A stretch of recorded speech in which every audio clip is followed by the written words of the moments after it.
যখন কোন মুমিন বান্দা মারা যায়, আল্লাহ রাব্বুল আলামিন পবিত্র কোরআনুল কারীমের মধ্যে জানায় দেন, পাপিষ্ঠ ব্যক্তি যখন মারা যায় তার জন্য আসমানও কান্না করে না, জমিনও কান্না করে না। আল্লাহ বলেন ফামা বাকাত আলাইহিমুস সামাউ ওয়াল আরদ।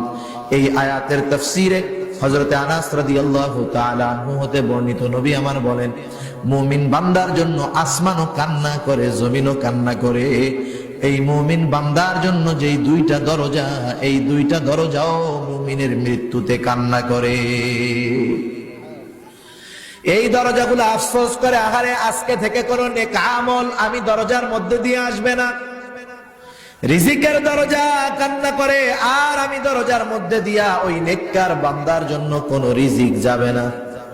শুধু তাই নয়, জমিন কান্না করে, যেই জায়গা দিয়া মুমিন চলতো, হাঁটতো,